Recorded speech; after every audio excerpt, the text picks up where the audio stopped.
Students, हमारा जो topic चल रहा है वो थर्मोडायनेमिक्स चल रहा है, जिसमें हम first law of thermodynamics, second law of thermodynamics का अध्ययन कर चुके हैं और आज हम शुरू करने जा रहे हैं हमारा थर्ड लॉ ऑफ थर्मोडायनेमिक्स। ठीक है, तो ऊष्मागतिकी का तृतीय नियम। उससे पहले हमें ये पता होना चाहिए नर्नेस्ट ऊष्मा प्रमेय या नर्नेस्ट हीट थ्योरम जिसको अपने कहते हैं वो क्या होती है। ठीक है, ये हम पढ़ चुके हैं कि गिब्स हेल्महोल्ट्ज जो इक्वेशन होती है वो क्या होती है, delta G is equal to delta H plus T del delta G at constant T at T at constant P. ठीक है, इस डेल्टा एच को इस साइड में ले आते हैं, इस तरफ ले आएंगे तो ये क्या हो जाएगा, delta G minus delta H हो जाएगा, क्योंकि यहाँ पे प्लस का था और पीछे क्या बचा, T del delta G upon delta T at constant P, ये बच गया। तो नर्नेस्ट ने क्या किया, अलग अलग ताप पे डिफरेंट टेम्परेचर लिया और सेल का जो विद्युत वाहक बल होता है, ठीक है, विद्युत वाहक बल को उसने मापा।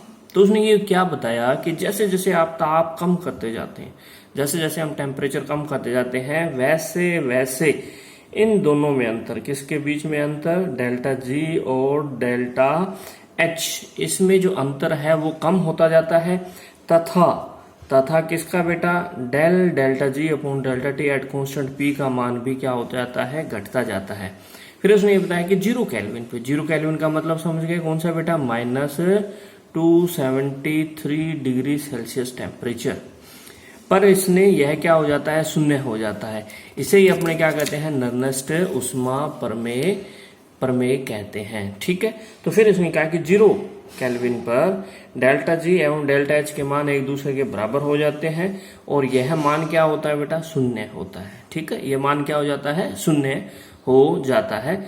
और गणितीय रूप से हम क्या लिख सकते हैं, del delta G upon delta T, या क्या लिख सकते हैं, डेल डेल्टा एच इक्वल का साइन लगा के del delta H upon delta T, limit लगा दी हमने, लिमिट क्या लगा दी, लिमिट मतलब टी टेंड्स टू 0, तो टी का मान क्या हो रहा है, 0 हो रहा है।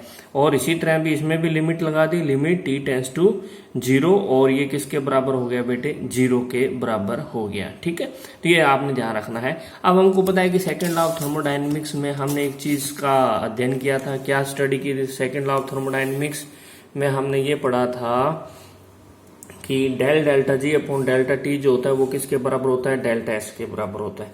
इसी तरह से del delta H upon delta T जो होता है वो किसके बराबर होता है, डेल्टा सीपी के बराबर होता है। तो फिर हमने क्या किया, इनमें जो दोनों जो ऊपर हमने समीकरण लिखी थी, इसमें क्या लिखा, डेल्टा एस लिख दिया और इसमें क्या लिख दिया, डेल्टा सीपी लिख दिया। ठीक है, इन दोनों की जगह पे डेल्टा एस और डेल्टा सीपी लिखा और वो किसके बराबर हो गया, 0 के बराबर हो गया। लेकिन हमें ध्यान रखना है, लिमिट जरूर लगानी है। लिमिट क्या है, टी टेंड्स टू 0, और इसमें भी क्या लगा दे, लिमिट टी टेंड्स टू 0। अतः हम कह सकते हैं कि परम शून्य ताप किसको कहते हैं, 0 केल्विन ताप को, या -273 डिग्री सेल्सियस ताप को परम शून्य ताप कहते हैं।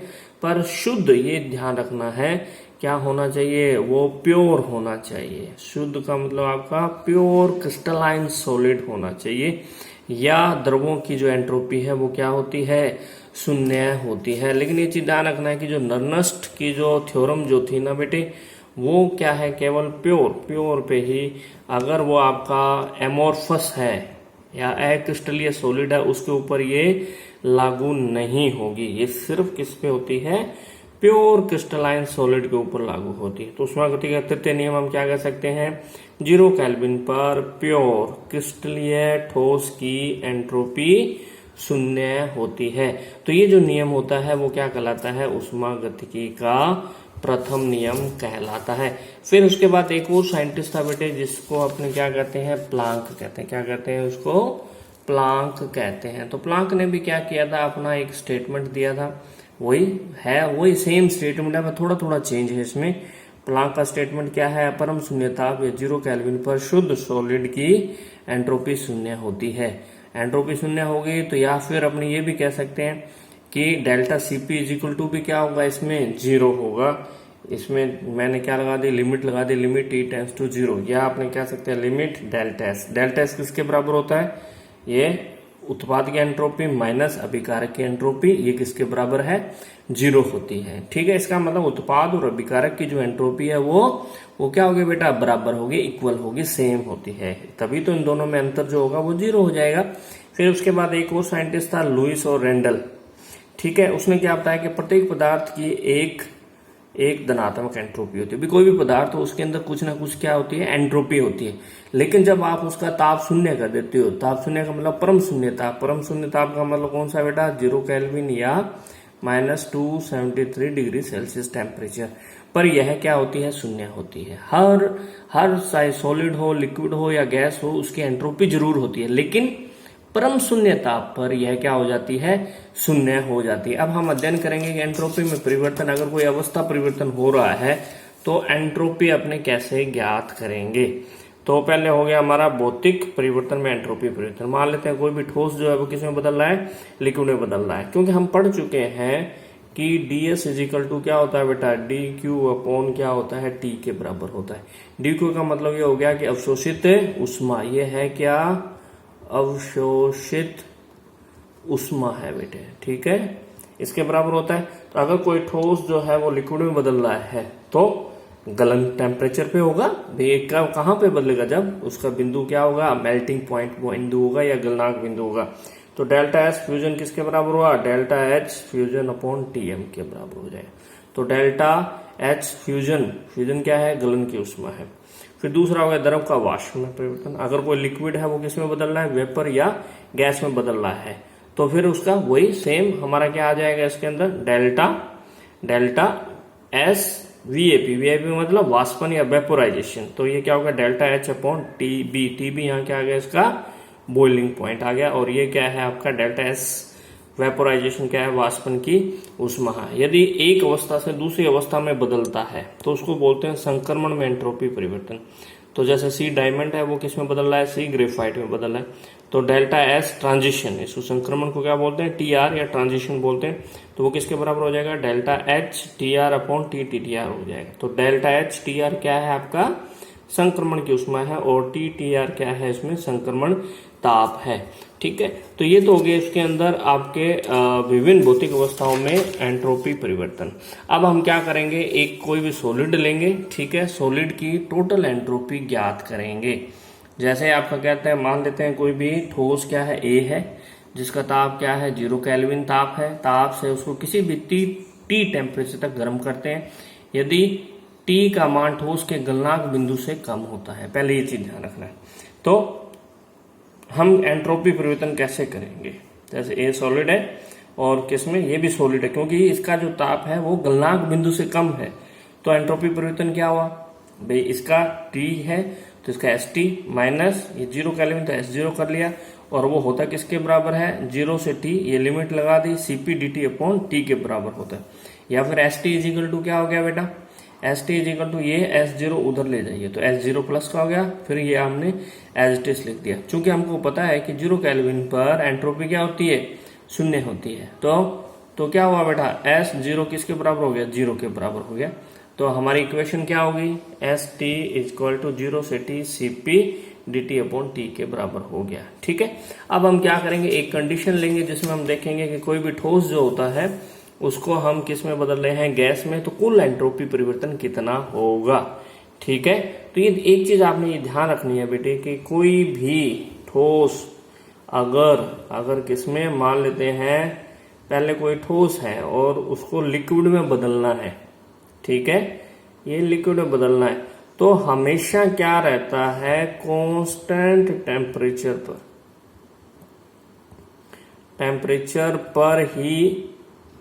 पर ही परिवर्तन होता है। ये ध्यान रखना है आपने, कोई भी जो परिवर्तन होता है वो कांस्टेंट टेम्परेचर। अगर मान लेते हैं इसका 10 डिग्री केल्विन था गलनांक, तो ये पहले 10 डिग्री यानी कि 10 डिग्री के लिक्विड में बदलेगा पहले। यानी कि जब परिवर्तन के दौरान कोई भी सॉलिड चाहे किस में बदले, लिक्विड में बदले, या लिक्विड जो है वो किस में बदले, गैस में बदले, परिवर्तन के दौरान क्या होता है, वो ताप क्या रहता है, स्थिर रहता है, ठीक है। पहले ये 10 डिग्री का सॉलिड पहले 10 डिग्री के 10 डिग्री सेल्सियस टेम्परेचर के लिक्विड में बदलेगा, और उसके बाद क्या होता है, टेम्परेचर बढ़ता है। ये चीज ध्यान रखनी है आपने।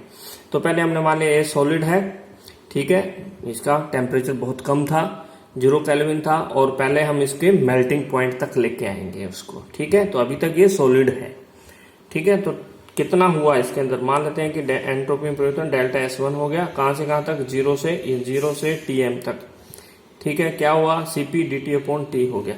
फिर उसके बाद जो आपका ये सॉलिड है वो किस में बदलेगा, लिक्विड में। मैंने बताया कि परिवर्तन के दौरान जो है वो ताप क्या रहता है बेटा, स्थिर रहता है, ताप में परिवर्तन नहीं होता, ये ध्यान रखना है।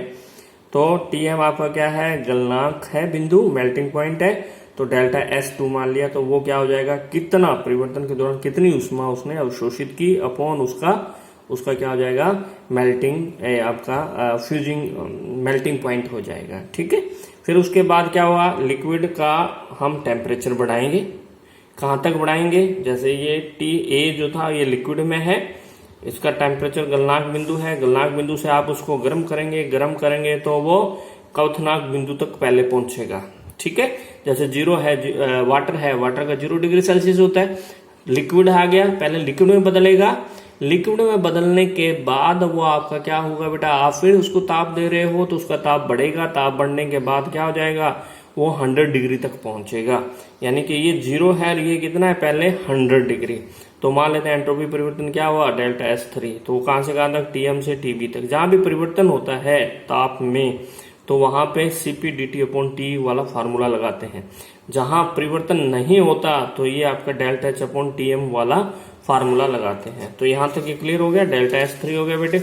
उसके बाद हम क्या करेंगे, इसके अंदर वो जो लिक्विड था 100 डिग्री वाला, मान लेते हैं वाटर का अध्ययन कर रहे हैं, 100 डिग्री वाला था, वो 100 डिग्री की वेपर में चेंज होगा। यानी कि ये भी Tb है तो ये भी पहले Tb ही रहेगा, क्योंकि परिवर्तन के दौरान जो होता है वो ताप चेंज नहीं होता। तो डेल्टा S4 क्या हो जाएगा, डेल्टा H VAP/Tb हो जाएगा। तो Tb है क्या, बॉइलिंग पॉइंट है, डेल्टा H VAP क्या, वाष्पन की उष्मा है। अब 100 डिग्री का ये आगे हमारी वाष्प है ना, वेपर आगे, फिर और टेम्परेचर देंगे तो इसका टेम्परेचर बढ़ जाएगा। मान लेते हैं वो Tb से कहाँ है, जितना भी बढ़ाना है हम बढ़ा देते हैं T केल्विन तक, तो डेल्टा S5 हो जाएगा। ये कहाँ से, Tb से लेकर T तक Cp dt/T। ठीक है, ये क्लियर हो गया इसमें। और कुल एंट्रोपी परिवर्तन कितना हो गया, सभी को हम क्या करेंगे, जोड़ देंगे, delta S1 S2 S3 S4 और S5, और जो मान होगा वो आपका क्या हो जाएगा, उसको लिख देते हैं। तो ये मैंने दोबारा से आपको इसमें बताया है बेटे, जैसे कोई ठोस है, ठोस में अपने बर्फ में मान लेते हैं, -10 डिग्री की अगर बर्फ है, -10 की मैंने माना, तो ये पहले क्या होगी, इसके गलनांक बिंदु तक आएगी, -10 से किस पे आएगी, 0 केल्विन पे आएगी। जहां भी टेम्परेचर परिवर्तन होगा हमें कौन सा फार्मूला लगाना है, ये वाला लगाना है, Cp dt/T। ताप में अगर परिवर्तन होता है, ठीक है, ये फार्मूला लगाएंगे। ठीक है, अब ये आपका मान लेते हैं बर्फ, 0 डिग्री की बर्फ पहले 0 डिग्री के लिक्विड में बदलेगी, ये ताप क्या रहेगा, स्थिर रहेगा, और इसमें फार्मूला कौन सा लगेगा, डेल्टा H/T वाला फार्मूला लगेगा। ठीक है, तो ये 0 डिग्री का क्या हुआ, ये स्थिर ताप पर, ये 0 डिग्री, यानी कि इसका गलनांक बिंदु 0 था। मैं बर्फ का उदाहरण लेके चल रहा हूँ, ये 0 था तो इसका पहले ये 0 डिग्री की बर्फ पानी में चेंज होगा, लिक्विड में चेंज होगा। फिर इसका आपने और टेम्परेचर दिया, जब टेम्परेचर दिया तो इसका बढ़ जाएगा टेम्परेचर, कहाँ तक पहुंच जाएगा, क्वथनांक बिंदु तक, यानी कि 0 से कितना पहुंच गया, ये 100 डिग्री तक पहुंच गया। टेम्परेचर में परिवर्तन हो रहा है, फार्मूला कौन सा लगाएंगे, Cp dt/T वाला फार्मूला लगाएंगे। फिर ये स्थिर क्वथनांक, यानी कि स्थिर क्वथनांक 100 डिग्री का जो आपका पानी है वो 100 डिग्री की भाप में या वेपर में बदलेगा। ठीक है, और उसके बाद हम क्या करेंगे, इसमें टेम्परेचर क्या करेंगे बेटे, चेंज करेंगे, जितना भी बढ़ाना है बढ़ा देंगे। जहां भी स्थिर वाला आए वहां पे क्या लगाएंगे, डेल्टा H/T वाला फार्मूला लगा देंगे। जहां भी परिवर्तन हो रहा है ताप में तो वहां पे कौन सा लगाएंगे, Cp dt/T वाला फार्मूला। ये लोअर यानी कि यहाँ Tb और ऊपर क्या आ जाएगा, आपका T आ जाएगा। तो इसके आधार पर हम क्या कर सकते हैं, किसी भी ठोस की एंट्रोपी को ज्ञात कर सकते हैं। तो ये तो हमारा हो गया थर्ड लॉ ऑफ थर्मोडायनेमिक्स।